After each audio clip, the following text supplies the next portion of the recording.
প্রিয় দর্শক সবাইকে স্বাগত জানাচ্ছি এনটিভি নিয়মিত স্বাস্থ্য বিষয়ক আয়োজন স্বাস্থ্য প্রতিদিন অনুষ্ঠানে। আপনাদের সাথে আছি আমি ডাক্তার সামিউল আওয়াল স্বাক্ষর। প্রতিদিনের মতো আজও আমরা একটি গুরুত্বপূর্ণ বিষয় নিয়ে কথা বলবো। আজ আমাদের আলোচনার বিষয় ফ্যাট ট্রান্সফার। এই গুরুত্বপূর্ণ বিষয়টি নিয়ে আলোচনা করবার জন্য আজ আমাদের সাথে স্টুডিওতে রয়েছেন একজন বিশেষজ্ঞ চিকিৎসক। চলুন দর্শক, অনুষ্ঠানের শুরুতেই পরিচিত হয়ে আসি আমাদের আজকের অতিথির সাথে। Doctor A K M. মনিরুজ্জামান সানি 1988 সালের মে মাসে চট্টগ্রাম জেলায় জন্মগ্রহণ করেন। তিনি 2011 সালে রংপুর মেডিকেল কলেজ থেকে MBBS ডিগ্রি অর্জন করেন। এরপর তিনি চিকিৎসা বিজ্ঞানে উচ্চতর MS ডিগ্রি লাভ করেন। বর্তমানে তিনি জাতীয় বার্ন ও প্লাস্টিক সার্জারি হাসপাতালে সহকারী অধ্যাপক হিসেবে কর্মরত। আপনাকে স্বাগত জানাচ্ছি আমাদের আজকের এই আয়োজনে। আপনাকে ধন্যবাদ এবং ধন্যবাদ এনটিভিকে আমাকে আমন্ত্রণ জানানোর জন্য। ফ্যাট ট্রান্সফার, একেবারে অনুষ্ঠানের শুরুতে আসলে আপনার কাছে যে বিষয়টি জানবার রয়েছে সেটি হচ্ছে ফ্যাট ট্রান্সফার। এটি বলতে আসলে কি বোঝায়? ফ্যাট ট্রান্সফার এটা খুব কমনলি আমরা ব্যবহার করে থাকি, কিন্তু অ্যাকচুয়ালি জিনিসটাকে যদি আপনি মেডিকেল টার্মে আমরা বলি, এটাকে আমরা বলি লাইপোফিলিং অথবা ফ্যাট গ্রাফটিং। গ্রাফট জিনিসটা হচ্ছে শরীরের এক জায়গা থেকে কোনো টিস্যু নিয়ে আরেক জায়গায় যখন আমরা দিয়ে আসি এবং সেইখানে সে নতুন করে রক্ত চলাচল তৈরি হয় এবং সেইখানে সে আবার নতুন করে সেই টিস্যুর ফাংশনটাকে ফিরে পায়। তাই ফ্যাট ট্রান্সফারের কনসেপ্টটা হচ্ছে আমাদের শরীরে যেসব জায়গায় ফ্যাট অনেক বেশি, যেমন ধরেন তলপেট, থাই, এইসব জায়গায় যে বলবে যে আমি স্লিম, তার তলপেটেও কিন্তু আপনি কিছু পরিমাণ ফ্যাট পাবেন, কারণ ওটা খুবই রেজিস্ট্যান্ট টাইপের ফ্যাট হয়, সেই ফ্যাটটা সহজে যেতে চায় না। আচ্ছা, এখন সেই ফ্যাটটা নিয়ে আবার দেখা যায় যারা অনেক স্লিম অথবা যারা বয়সের সাথে সাথে যাদের ডার্মিস বা চামড়া পাতলা হওয়া শুরু হয়েছে, যাদের বডির ক্রিজ লাইনগুলো, যেমন দেখা যায় যে এই যে নাকের এবং গালের মাঝে যে ক্রিজ বা গাল এবং ঠোঁটের মাঝে যে ক্রিজ, এই ক্রিজগুলো প্রমিনেন্ট হতে থাকে, অনেক বেশি বোঝা যায়। তখন আমরা দেখা যায় যেই জায়গাটায় আমরা ফ্যাট অ্যাভেলেবেল পাই সেখান থেকে ফ্যাটটাকে সাকশন করে বের করে এটাকে আমরা প্রসেসিং করি। প্রসেসিং করে নতুন একটা জায়গায় আবার সেটাকে ফিলিং করে আসি, যেখানে সে নতুন করে ফ্যাটটা দিতে চাচ্ছে। এই প্রক্রিয়াটা টোটালি হচ্ছে ফ্যাট গ্রাফটিং অথবা লাইপোফিলিং অথবা ফ্যাট ট্রান্সফার। ছেলে এবং মেয়ে উভয়ের ক্ষেত্রেই কি এটা করা হয়ে থাকে? ছেলে এবং মেয়ে উভয়েরই যেহেতু ফ্যাট আছে এবং উভয়েরই কিন্তু ডিমান্ড থাকে নিশ্চয়ই, তো তখন কিন্তু সবার ক্ষেত্রেই আমরা এটা করে থাকি, ইভেন বিভিন্ন বয়সেও কিন্তু আমরা এটা করে থাকি। সেক্ষেত্রে আসলে কারা চিকিৎসকের শরণাপন্ন হবেন, অর্থাৎ কোন কোন ক্রাইটেরিয়া থাকলে কিংবা কখন চিকিৎসকের কাছে যাবেন বা হাসপাতালে যাবেন এই নতুন পদ্ধতিতে আসার জন্য?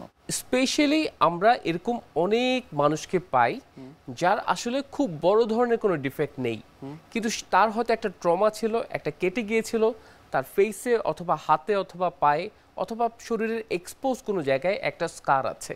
আচ্ছা, সেই স্কারটার কারণে কোনো ডিপ্রেশন তৈরি হয়েছে, তখন উনি চান যে না, আমার বডির কন্টিনিউটি একটু ঠিক করে দেন। তখন আগে দেখা যেত আমরা অনেক বেশি ফিলার ব্যবহার করতাম, আর্টিফিশিয়াল, যেটা হাইয়ালুরোনিক অ্যাসিড বেসিক্যালি, কিন্তু এখন আমরা সেটা না করে আমরা ফ্যাট ট্রান্সফারটাকে এনকারেজ করছি এই জন্য, কারণ হাইয়ালুরোনিক অ্যাসিড ডেফিনেটলি একটা আর্টিফিশিয়াল থিং, একটা সার্টেন টাইম পরে সেটা অ্যাবজর্ব হয়ে যাবে এবং দেখা যাচ্ছে এটা বডির সাথে ইনেট কোনো বস্তু না, বডির সাথে মিশে যাবে না।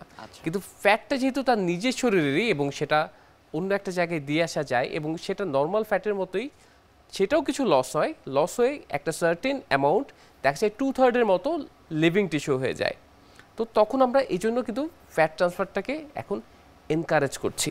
কোন কোন জায়গার ফ্যাট আপনারা গ্রাফটিং করে থাকেন? আমরা মূলত হারভেস্ট করতে পছন্দ করি, অর্থাৎ যেখান থেকে ফ্যাটটা নেই সেটা হচ্ছে পেটের, আরও স্পেসিফিক্যালি তলপেটের। আচ্ছা, এখন যার লাইপোফিলিং করব অথবা যার সমস্যা নিয়ে এসেছেন, আগে দেখতে হবে আমি যেখানে ফ্যাটটা দিয়ে আসবো সেখানে কি পরিমাণ ফ্যাট লাগবে। এমন হয় যে অল্প একটু ফ্যাট হলে চলে যাবে, যেমন অনেকে আছে যে আমার নাক এবং মুখের এই জায়গাটা অনেক গভীর হয়ে যাচ্ছে, আমাকে খুবই বয়স্ক দেখাচ্ছে। আবার অনেকে বলে যে আমার ঠোঁটগুলো একটু পাফি করে দেন। তো সেই ক্ষেত্রে দেখা যায় আমরা অল্প একটু ইনজেকশন দিয়ে, লোকাল দিয়েই এই ফ্যাটটা কালেক্ট করতে পারি। আবার অনেকে আসেন যে না, তার অনেক বেশি ভলিউম দরকার, যেমন ধরেন প্রচুর মানুষ আসেন যে তারা ব্রেস্ট অগমেন্টেশন করতে চান কিন্তু ব্রেস্ট ইমপ্লান্ট চান না, কিন্তু ব্রেস্ট অগমেন্টেশন করতে চান। তখন আমরা পেশেন্টের সাথে লম্বা সময় ধরে কনসালটেশন করি যে আসলে আপনি কেন চাচ্ছেন এবং আমরা আপনাকে কি প্রোভাইড করতে পারবো। যখন আমাদের ওনার এক্সপেকটেশন এবং আমাদের রিয়েলিটি একটা নেগোসিয়েশন পয়েন্টে চলে আসে, তখন কিন্তু অনেক ক্ষেত্রেই আমরা দেখি যে ফ্যাট ট্রান্সফারটা ওনার জন্য খুব ভালো একটা অপশন হতে পারে। সেক্ষেত্রে অনেক লার্জ ভলিউম ফ্যাট দরকার, সেই ক্ষেত্রে কিন্তু পেশেন্টকে সম্পূর্ণ অজ্ঞান করে একটা বড় অপারেশনের যেই ধরনের প্রিপারেশন, সেটা নিয়েই আমরা বিপুল আকারে ফ্যাট কালেক্ট করি, সেটাকে প্রসেসিং করে আবার ব্রেস্টে দিয়ে আসি ব্রেস্ট অগমেন্টেশনের জন্য। অর্থাৎ এটা ডিপেন্ড করবে যে আমি আসলে কি পারপাসে এই ফ্যাট ট্রান্সফারটা করতে চাচ্ছি এবং কতটুকু ভলিউমে নিব। ফ্যাট ট্রান্সফারের আগে কোনো পরীক্ষা নিরীক্ষার প্রয়োজন পড়ে কিনা? যেই সার্জারিটা অনেক বড়ভাবে অনেক ফ্যাট কালেক্ট করতে হবে, সেটা তো ডেফিনেটলি তাকে অ্যানাস্থেসিয়া বা সম্পূর্ণ অজ্ঞান করে করতে হবে। সেক্ষেত্রে আমরা অজ্ঞান করার জন্য তার যে ফিটনেসের পরীক্ষাগুলো, সেক্ষেত্রে কিন্তু অবশ্যই তাকে সেগুলো করে উনি যেই অপারেশনের জন্য ফিট সেটা প্রমাণ করে আসার পরেই কিন্তু আমরা বড় সার্জারিটি শুরু করি। আদারওয়াইজ ছোটোখাটো ক্ষেত্রেও কিছু পরীক্ষা করতে হয়, তার স্ক্রিনিং টেস্টটা করি, অথবা তার যদি অন্য কোনো ডিজিজ আগে থেকে থাকে তখন তার সেই লাইনের কিছু পরীক্ষা করে আসতে হয়। ফ্যাট ট্রান্সফারের সুবিধা এবং অসুবিধা দুটি বিষয় একটু বিস্তারিতভাবে আপনার কাছ থেকে জানতে চাই। ফ্যাট ট্রান্সফারের প্রথম যদি বলি সুবিধা হচ্ছে, এক নাম্বার, এটা আপনার বডির নিজস্ব টিস্যু, এটা বাইরে থেকে কিছু দেওয়া হচ্ছে না, এটা আপনার বডিতে নর্মালি সে সারভাইভ করে যাবে। আচ্ছা। আর দ্বিতীয় সুবিধাটা হচ্ছে ফ্যাট ট্রান্সফারের অনেক ক্ষেত্রে দেখা যায় যে যারা ব্রেস্ট অগমেন্টেশনের জন্য ফ্যাট ট্রান্সফার করতে চান, তারা চান পেটের তুলনায় তার ব্রেস্টটা বড় দেখা। তো যার অলরেডি পেট থেকে আমরা ফ্যাটটা নিয়ে আসি, তার পেট অলরেডি একটু কমে যায়, সাথে ব্রেস্ট কিছুটা বড় হয়ে যায়, ফলে তার বডি যে কনফিগারেশন, এটা একটা আমূল পরিবর্তন আসে, একটা হলিস্টিক চেঞ্জ দেখা যায়। তো এটা সব দিক থেকেই ভালো। এবং ফ্যাট ট্রান্সফারের আগে যেমন খুব জনপ্রিয় একটা টার্ম হচ্ছে লাইপোসাকশন। নিশ্চয়ই। আসলে আমরা ফ্যাট ট্রান্সফার করার আগে লাইপোসাকশনই করে নিতে হয়, কারণ তার পেট থেকে তো সব ফ্যাট আমরা নিয়ে নেই। তো এটাতে উনি দুটো উপকার পান, এক, উনার পেটের লাইপোসাকশন হয়ে যায়, দ্বিতীয়ত উনি যেখানে ফ্যাটটা দিতে চান সেটা ব্রেস্ট হতে পারে, বাটক হতে পারে, অথবা অল্প পরিমাণ লাগলে সেটা ফেসের কোথাও হতে পারে বা কোনো ট্রমার কোনো জায়গায় হতে পারে, সেটা কিন্তু দেয়া সম্ভব। এটা হচ্ছে সুবিধা। আচ্ছা। আর যদি অসুবিধার কথা বলি, প্রথম কথা হচ্ছে আমরা যতটুকু ফ্যাট ইনিশিয়ালি দিয়ে আসি পুরোটা কিন্তু থাকে না, কারণ স্বাভাবিকভাবে ইন দ্য প্রসেস কিছু ফ্যাট সেল ভাঙে, আবার কিছু ফ্যাট সেল অ্যাবজর্ব হয়। যেহেতু এটা বডির নর্মাল টিস্যু, সে ব্লাড সার্কুলেশনের সাথে অ্যাবজর্ব হয়ে যাচ্ছে। সো আমরা একটা ধারণা দেই যে অ্যাটলিস্ট আমাদের টার্গেট হচ্ছে 2/3, অর্থাৎ যেই জায়গায় আমার 200 ml ভলিউম প্রয়োজন, সেখানে আমরা চেষ্টা করি 300 ml ভলিউম দিয়ে আসতে, যাতে 200 ml সার্ভাইভ করে। এটা একটা অসুবিধার কথা যদি বলেন, যে এটা একটা বলতে পারেন যে পুরোটা থাকে না। আর দ্বিতীয় অসুবিধাটা হচ্ছে কিছু কিছু ক্ষেত্রে ফ্যাট ট্রান্সফারের কিছু কমপ্লিকেশন হতে পারে, যেমন আমরা অনেক সময় বলি অয়েল সিস্ট অথবা ছোট ছোট সিস্ট হয়, এটা হতে পারে। ব্রেস্টের ক্ষেত্রে অনেকের পরবর্তীতে একটু পেইন ফিল করতে পারে। আবার যেইখান থেকে আমরা ফ্যাটটা কালেক্ট করি লাইপোসাকশনের পরে, সেই এরিয়াটায় কিন্তু দেখা যায় 3 থেকে 4 সপ্তাহ ব্রুইজ থাকতে পারে। তো এই মানে ইন টোটাল আমরা সকল সুবিধা অসুবিধা পেশেন্টের সাথে কাউন্সেলিং করি, কনসালটেশন করি। দেখা যাচ্ছে যে সার্জারির ডিসিশনটা আমরা কিন্তু হুট করে নিয়ে নেই না, আমরা আধা ঘন্টা 40 মিনিট কথা বলার পরে গিয়ে যখন পেশেন্ট কনভিন্সড হয় এবং আমরাও কনভিন্সড হই যে না উনি এটা নিতে পারবেন, তখনই কিন্তু আমরা প্রসিড করে থাকি। ফ্যাট ট্রান্সফারের ক্ষেত্রে আসলে কাউন্সিলিংটি সেটি আসলে আপনারা কিভাবে করে থাকেন? যেমন ধরেন অনেক সময় অনেক পেশেন্ট আসেন, এসে বলবেন স্যার আমার চাপা ভাঙা। আসলে চাপা কিন্তু ভাঙা না, মেন্ডিবল ভালোই আছে, দেখা যায় তার গালগুলোতে ফ্যাট একটু কম। উনি কিন্তু ফ্যাট ট্রান্সফারের খুব ভালো একজন ক্যান্ডিডেট। এছাড়া অনেকে দেখা যায় চোখের নিচে এই ভাঁজটা অনেক বেশি প্রমিনেন্ট, উনাদের ক্ষেত্রেও কিন্তু ফ্যাট দিয়ে এসে খুব ভালো একটা রেজাল্ট পাওয়া যায়। আর ট্রমার কথা তো আমি আগেই বললাম। তো যখন আমরা দেখি উনি কি সমস্যা নিয়ে এসেছেন, যেমন ধরেন কেউ এসে বললো যে স্যার আমার চাপা ভাঙা, উনাকে কিন্তু আমরা বলি না যে আপনাকে হাসপাতালে ভর্তি হতে হবে, আপনাকে পুরোপুরি অজ্ঞান করে অপারেশন করতে হবে, উনাকে বলি না। যেই ফ্যাট ট্রান্সফারগুলো বা যেই লাইপোফিলিংগুলো আমরা লোকাল দিয়ে করতে পারবো, সেই ক্ষেত্রে কিন্তু পেশেন্টকে আমরা খুব বড় ধরনের কোনো প্রিপারেশনের কথা বলি না। আমরা বলি এটা হচ্ছে ডে কেস, আপনি আসবেন, করবেন, চলে যাবেন। যেমন ফেসের ছোট ছোট ফ্যাট লাইপোফিলিং যেগুলো করতে হয়, এটা কোনোটাতেই কিন্তু পেশেন্টকে হাসপাতালে ভর্তি থাকার কোনো প্রয়োজনই নেই। এবং এছাড়া অন্যান্য জায়গায় ছোটোখাটো ট্রমার, স্কারের নিচে যেই ফ্যাটগুলো আমরা দিয়ে আসি সেই ক্ষেত্রেও কিন্তু আমরা হাসপাতালে ভর্তি থাকতে বলি না।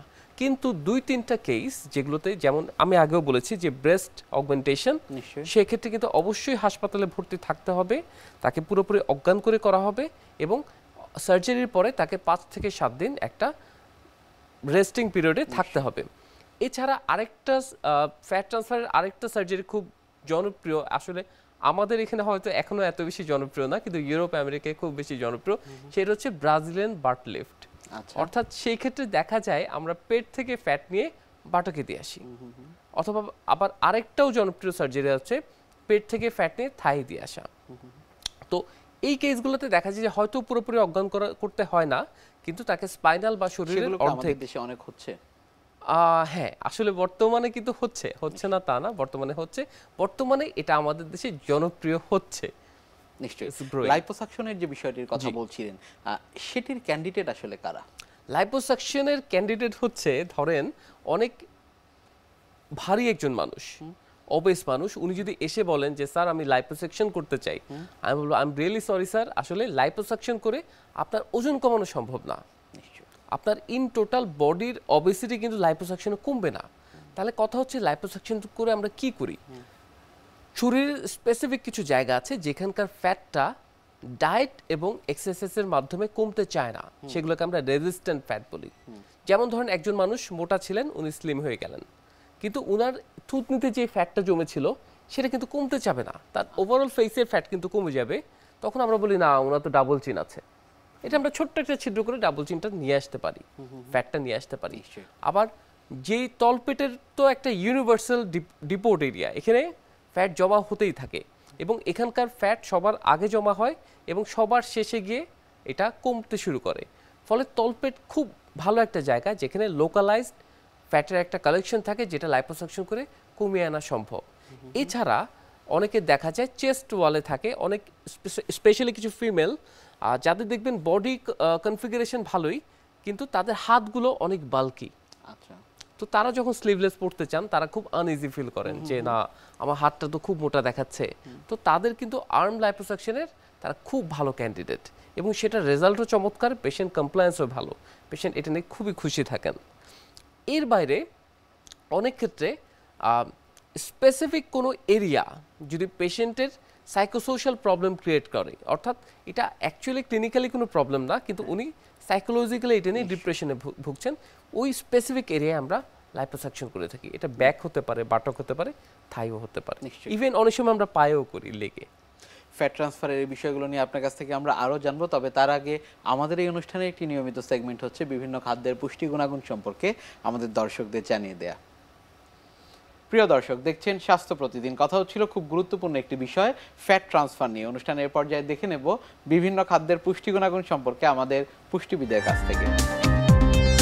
সবসময় বলাই হয়ে থাকে আপনি আপনার শরীরের ইন্টারনাল অঙ্গ প্রত্যঙ্গ যেগুলো আছে সেগুলো যদি ভালো রাখতে চান, তাহলে অবশ্যই আপনাকে একটি হেলদি ডায়েটারি গাইডলাইন মেনে চলতে হবে।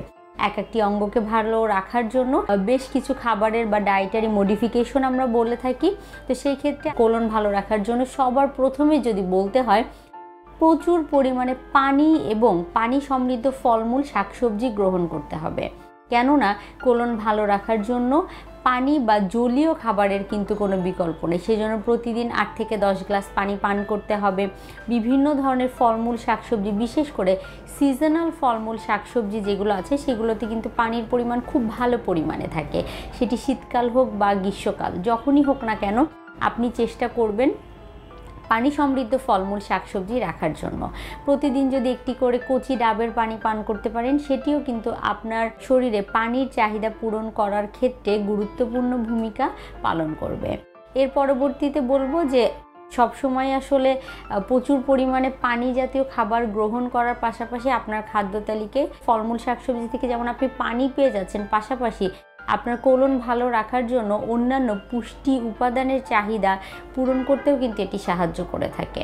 সেজন্য কোলনকে ভালো রাখতে হলে আপনাকে অবশ্যই কি করতে হবে, প্রচুর পরিমাণে ফলমূল শাকসবজি বা এই জাতীয় খাবার থেকে তৈরি করা বিভিন্ন খাবার অপশনগুলো রাখতে হবে।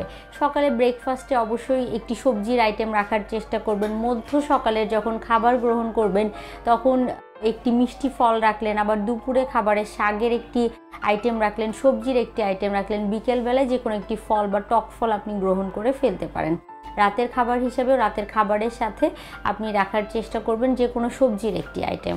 তাহলে দেখা যাবে যে আপনার কোলন হেলদি রাখতে সেটি সাহায্য করবে। কোন খাবারগুলো এড়িয়ে চলতে হবে? অতিরিক্ত প্রসেসড ফুড বা প্রক্রিয়াজাতকৃত খাবার যেগুলো আছে, যেমন আমরা সবসময় বলে থাকি যে রিফাইন্ড আটা যেগুলো আছে সেগুলো এড়িয়ে চলতে হবে।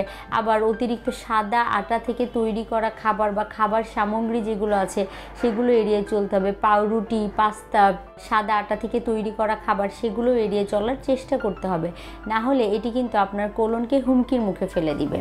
অতিরিক্ত চা কফি পান করার অভ্যাস অনেকের ক্ষেত্রেই থাকে, তো তাদের ক্ষেত্রে আমি বলবো যদি আপনি আপনার কোলনকে ভালো রাখতে চান তাহলে কিছুটা হলেও লিমিটেড করে দিতে হবে অতিরিক্ত চা কফি পান করাকে।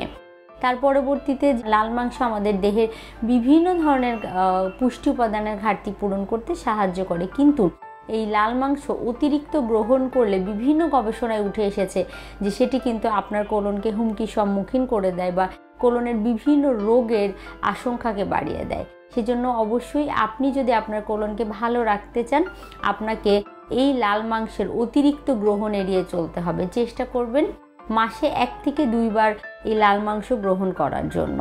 আর অতিরিক্ত তেল মশলা জাতীয় খাবার এড়িয়ে চলতে হবে, বাহিরে ডুবো তেলে ভাজা খাবার আর সিম্পল সুগার বা যেগুলো আছে দেখা যায় সফট ড্রিঙ্কস, কোল্ড ড্রিঙ্কস বা পেস্ট্রি, কেক, পাউরুটি এগুলো খেতে আমরা অনেকেই পছন্দ করি, এগুলোও কিন্তু এড়িয়ে চলতে হবে। কেননা এই সিম্পল সুগার যেগুলো আছে সেগুলো কোলনের রোগের ঝুঁকিকে বাড়িয়ে দিয়ে থাকে। সেজন্য আপনাকে অবশ্যই আমি যেটি মেনশন করে দিলাম যেই খাবারগুলোর কথা, সেই খাবারগুলোকে অবশ্যই গাইডলাইন হিসাবে মেনে নিয়ে সেই অনুযায়ী চলতে হবে। তাহলে কিন্তু খুব সহজেই আপনি আপনার কোলনকে ভালো রাখতে পারবেন। শুধু কোলন না, আপনি আপনার দেহের অন্যান্য অঙ্গ প্রত্যঙ্গকে ভালো রাখতে চাইলেও এই টিপসগুলো কিন্তু মেনে চলতে পারেন। তাহলে দেখা যাবে কোলনের পাশাপাশি দেহের ইন্টারনাল বিভিন্ন অর্গান ভালো রাখতে এগুলো সাহায্য করবে। যারা আসলে ফ্যাট ট্রান্সফার করতে চাচ্ছেন কিংবা যারা আসলে আমাদের দর্শক রয়েছেন তাদের জন্য আপনার কোনো পরামর্শ রয়েছে কিনা? ফ্যাট ট্রান্সফার আপনার জীবন মরণ সংক্রান্ত কোনো প্রসিডিউর বা সার্জারি না। এটা করার আগে আপনি সময় নেন, আপনি আপনার সার্জনের সাথে কনসাল্ট করেন, করে আপনি ঠান্ডা মাথায় একটা প্রিপারেশন নিয়ে একটা সময় নিয়ে এটার একটা টাইম ফিক্স করেন। আর আরেকটা গুরুত্বপূর্ণ বিষয় আমি বলতে ভুলে গেছি, এই যে ফ্যাট এটার কিন্তু অদ্ভুত একটা শক্তি আছে, সেটা হচ্ছে নতুন কোষ জেনারেট করার শক্তি। এটাকে আমরা বলি রিজেনারেটিভ মেডিসিনের যে কনসেপ্ট, সে নতুন করে সেল তৈরি করতে পারে। এই জন্য দেখা যায় যেসব জায়গায় স্কার হয়ে যায়, যেসব জায়গায় আগে থেকে ট্রমা থাকে, সেসব জায়গায়ও কিন্তু ফ্যাট দিলে দেখা যায় অনেক ক্ষেত্রেই কিন্তু আগের যে কন্ট্যুর সেটা কিছুটা হলেও ফেরত আসে। অনেক ধন্যবাদ আপনাকে আমাদের আজকের এই অনুষ্ঠানে আসবার জন্য। আপনাকেও ধন্যবাদ এবং ধন্যবাদ এনটিভিকে। প্রিয় দর্শক, এতক্ষণ দেখছিলেন স্বাস্থ্য প্রতিদিন। কথা হচ্ছিল খুব গুরুত্বপূর্ণ একটি বিষয়, ফ্যাট ট্রান্সফার নিয়ে। আশা করি আমাদের এই গুরুত্বপূর্ণ তথ্যগুলো আপনাদের অনেক বেশি উপকারে আসবে। অনুষ্ঠানের পর্যায়ে দেখে নেব কি থাকছে আগামী পর্বে স্বাস্থ্য প্রতিদিন অনুষ্ঠানে। ডিপ্রেশন খুব কমন একটি বিষয় আর কি, যদি আমরা বিষণ্ণতা বাংলা বলি, তাহলে ডিপ্রেসিভ ডিসঅর্ডার যেটা সেটা একেবারে সারা দুনিয়াতে যেটা আপনি বলেছেন রেট অনেক বেশি। দেখা গেছে যে 8 থেকে 13%, 8 to 13% মানুষ কোনো না কোনো সময় ডিপ্রেশনে ভোগে। আর যদি গ্লোবালি আমরা দেখি অ্যাবাউট 30%, 30% মানুষ, মানে প্রচুর জনগোষ্ঠী ডিপ্রেশনে ভোগে। এবং বয়সভেদে কিছু সীমানা আমরা যদি নির্ধারণ করি তাহলে দেখা গেল যে মিডিল এজে ডিপ্রেশনটা সবচেয়ে বেশি হয়। বিশ্বের যে কোনো প্রান্ত থেকে যে কোনো সময় আপনাদের পছন্দের অনুষ্ঠান স্বাস্থ্য প্রতিদিন দেখতে ভিজিট করুন আমাদের পূর্ণাঙ্গ ওয়েব পোর্টাল www.ntvbd.com। এছাড়া এনটিভি সব জনপ্রিয় অনুষ্ঠান ও খবরের আপডেট পেতে ভিজিট করুন আমাদের ইউটিউব চ্যানেল ও ভেরিফাইড ফেসবুক পেজে। আজ এখানেই শেষ করছি, আগামীতে আবারও দেখা হবে। সে পর্যন্ত আপনারা সবাই ভালো থাকুন, সুস্থ থাকুন, এনটিভির সাথেই থাকুন। আল্লাহ হাফেজ।